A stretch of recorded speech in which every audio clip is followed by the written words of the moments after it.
oublié mon écharpe. Je vais crever de froid.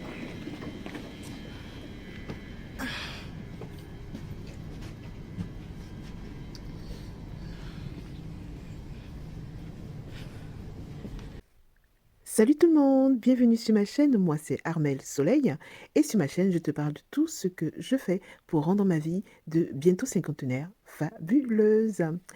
Alors, j'espère que tu vas bien et je te dis encore merci de consacrer quelques minutes de ta précieuse et très belle vie à regarder ma vidéo. Je t'en remercie vraiment beaucoup. Il y a de cela quelques semaines, j'ai publié une vidéo où je parlais de l'importance de se mettre en avant, de se prioriser dans notre vie, dans notre quotidien, pour vraiment vivre heureux, heureuse. Donc, si tu n'as pas vu cette vidéo, je la mettrai quelque part sur cet écran. Donc, tu pourras aller la voir après, une fois que tu auras terminé cette vidéo, bien sûr. Et donc, en repensant à cette vidéo, je me suis dit que ce serait intéressant de vous en faire une autre où je vous explique comment, en fait, faire pour se mettre en avant. Parce que oui, c'est facile de se dire, bah, c'est important de se mettre en avant, mais comment on le fait concrètement, en fait? Donc ça, c'est vraiment l'objectif de cette vidéo. Donc quelles sont les actions à mettre en place pour se mettre en avant? Donc dans cette vidéo, je vous en ai défini 3. Donc j'ai défini 3 actions. Donc la première, c'est de se célébrer soi-même. Oui, il faut te célébrer toi-même d'abord. Vous savez, des fois, on a des rancœurs envers certaines personnes. Par exemple, envers notre partenaire, envers notre meilleur ami, envers nos parents, parce que on a travaillé dur pour, je ne sais pas, réussir un diplôme. On a, on a travaillé dur pour avoir une promotion au boulot. On s'est marié, on a eu un enfant, et on n'a pas eu de félicitations de ces personnes-là qu'on apprécie, ou de ces personnes-là qui sont proches de nous, et de ces personnes-là dont on attend vraiment, on attendait de leur part des félicitations. Et ces félicitations-là, elles ne sont pas venues. Et ça a gâché un peu notre relation avec la personne. Pourquoi? Parce que on a mis tout, tout, euh, toute la beauté de la promotion qu'on a eue, et tout ça, dans les mains de quelqu'un d'autre. Alors que non, c'est nous qui avons travaillé dur pour obtenir ce diplôme. C'est nous qui avons travaillé dur pour obtenir cette promotion. La première personne qui doit nous célébrer, eh bien, c'est nous-mêmes. Donc il faut vraiment qu'on prenne l'habitude de se célébrer nous-mêmes. Célébrer nos grands succès, bien sûr, mais célébrer aussi les petits succès. Donc c'est vraiment important de prendre quelques secondes, de prendre une minute, de prendre 5 minutes ou même de prendre toute une journée pour se célébrer. Il est important de se féliciter nous-mêmes. Donc vraiment, je t'encourage à faire cet exercice-là et tu vas voir, hein, tu vas voir comment ça va changer ta vie et comment ça va changer ce côté que chacun de nous a d'attendre toujours des autres, des choses qui en réalité doivent d'abord venir de nous-mêmes. Quand on recevra les félicitations des autres, ça viendra comme un bonus. La deuxième manière de se mettre en avant dans sa vie, c'est de réveiller son énergie féminine. Et surtout, le côté obscur de son énergie féminine.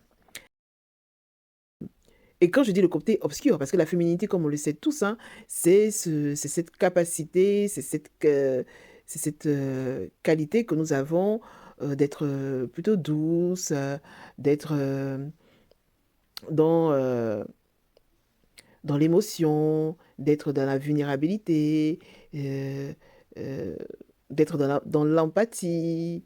Ça, c'est les valeurs qui sont liées à la féminité et c'est de très bonnes valeurs. Mais le côté obscur de la féminité, c'est ce côté-là qui nous permet d'être des femmes de pouvoir. Parce que le côté obscur de la féminité, eh ben, c'est ce côté qui nous encourage, qui nous donne la permission de dire non. Et ça, c'est super important, de dire non aux autres. Dire non aux autres, c'est vraiment l'une des actions qui nous permettent de nous mettre en avant. Oser décevoir les autres, ça, c'est une des actions qui nous permet de nous prioriser par rapport aux autres. Parce que on le sait, et surtout si on prend le temps de s'écouter, il y a de nombreuses actions qu'on pose juste pour faire plaisir uniquement aux autres, juste pour permettre aux autres d'avancer, parce qu'on a été éduqué comme ça, on a été éduqué en tant que femme, et surtout en tant que femme africaine, à se mettre en arrière. Osons décevoir les autres. Osons faire les choses qui nous plaisent. Osons poser des limites. C'est ça le côté obscur de la féminité. Je vais vous donner des exemples. Quand on est on est dans la phase d'une relation qui commence, et si on voit que cette personne-là, elle ne correspond pas à ce qu'on attend, à nos valeurs, bah, il ne faut pas hésiter à mettre fin à la relation et puis à passer à autre chose. C'est ça une femme de pouvoir. C'est une femme qui ne va pas perdre son temps alors qu'elle voit bien que la personne-là n'a pas ses valeurs. Mais bon, je ne sais pas, pour pouvoir dire, quand elle se retrouve avec ses amis que oui, elle aussi, elle voit quelqu'un, bon, elle va continuer avec cette personne alors qu'elle sait très bien que cette personne-là ne correspond pas du tout à ce qu'elle recherche. Ou pour ne pas avoir à subir les, les, le courroux de ses parents qui sont sur son dos à dire bah quoi, à 35 ans, t'as pas encore d'enfant et tout et tout. Donc elle va aller se mettre avec quelqu'un qui ne lui correspond pas du tout. Non. Donc vraiment, oser dire non, oser poser ses limites, c'est super important. Et c'est vraiment une très belle manière de se mettre en avant. Quand on est déjà marié, on est déjà engagé dans une relation, c'est beaucoup plus, on va pas dire bon, on divorce dès la première chose qui ne nous va pas. On va, puisque la relation est beaucoup plus sérieuse, parce que quand même on est marié à la personne, ça veut dire qu'il y a un certain attachement et tout ça, donc on va prendre quand même un peu plus de temps avant de penser divorce. Mais n'empêche, si on est dans une situation où l'autre fait des choses qui ne nous plaisent pas et qu'on lui a dit, mais il reste têtu, hein. On connaît nos hommes, oui, on a aussi la possibilité de prendre ses distances. Je me souviens, la grand-mère de mon mari, elle nous avait raconté que, je ne sais pas moi, dans les années où la machine à laver était arrivée hein, en France, quand c'était devenu un bien avec un coût que les familles, enfin que les foyers pouvaient s'offrir. Donc son mari refusait d'acheter une machine à laver, soi-disant parce que c'était trop cher, alors qu'en réalité il avait les moyens d'en acheter une. Donc qu'est-ce que la grand-mère elle a fait? Elle a dit bon ok bah tu n'achètes pas la machine à laver, eh bien je ne ferai plus je ferai plus la lessive. Et donc elle a arrêté de laver les vêtements. Donc, sachant elle était femme au foyer, que c'était lui qui travaillait, donc elle lavait ses vêtements et puis ben, elle laissait ses vêtements à lui. Donc, elle laissait ses vêtements à lui, elle laissait les vêtements des enfants aussi. Bah, au bout de quelques jours, il a bien été obligé d'aller acheter la machine à laver. Donc, ça a été sa manière pour cette grand-mère, paix à son âme, de poser ses limites et de dire non dans son mariage, sans avoir à demander le divorce, quoi. Donc, voilà. Troisièmement, se mettre en avant, c'est aussi oser se reposer. Oser prendre du temps à ne rien faire. Moi là, dernièrement, j'ai pris du temps à ne rien faire. Au début, c'était pas facile parce que, on a, naturellement, quand on nous a formatés à toujours, être en action, quand on prend du temps à ne rien faire, on a tendance, les premiers temps, à culpabiliser. Culpabiliser dans le sens où on pense à toute la montagne, de choses qu'on a à faire et tout ça, mais non. C'est important, c'est très important de se reposer.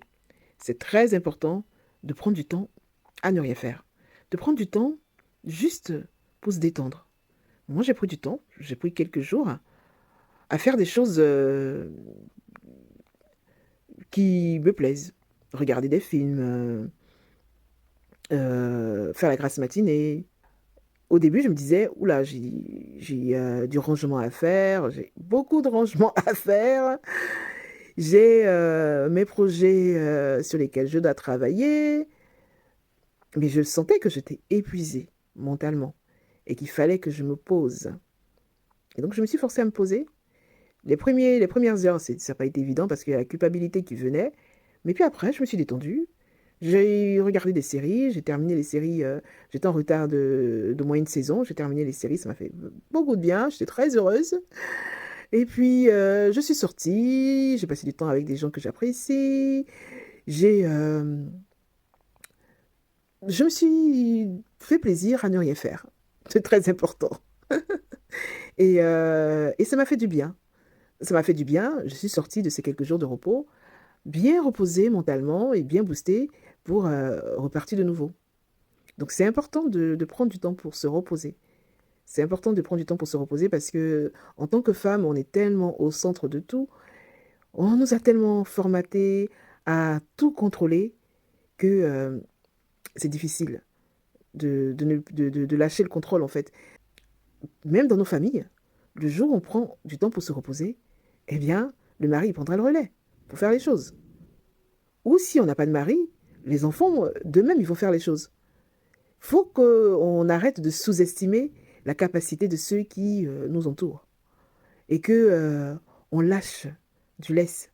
Qu'on comprenne que tout contrôler, c'est pas ainsi qu'on va atteindre le bonheur. Non, non. Tout contrôler, c'est juste se créer plus de stress et puis se rendre encore plus malheureux. C'est important de prendre du temps pour soi, pour, comme je le dis, ne rien faire, se reposer, reposer son esprit, reposer son corps. Donc voilà pour cette vidéo, j'espère que tu l'as appréciée.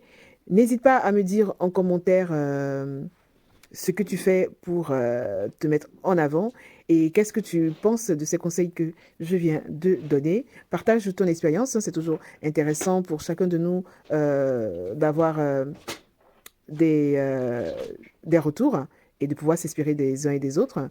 Donc si jamais tu as besoin de conseils pour trouver l'amour ou par rapport à ta vie conjugale, n'hésite surtout pas à me contacter sur mon WhatsApp au +33 07 75 76 09 14. Et bien sûr, je suis artiste-auteur et j'ai mon livre Aliko et Wafa, le mystère de l'aigle royal qui est en vente exclusivement sur Amazon.com et qui n'est pas cher. C'est un livre pour enfants qui célèbre l'amitié, qui se passe en Côte d'Ivoire, donc qui célèbre l'Afrique d'aujourd'hui. Donc n'hésite vraiment pas à te l'offrir, ça me fera plaisir, ça me soutient dans mon projet d'écriture, dans mon projet d'écrivain. Et puis je te dis à la prochaine pour une autre vidéo. Bisous!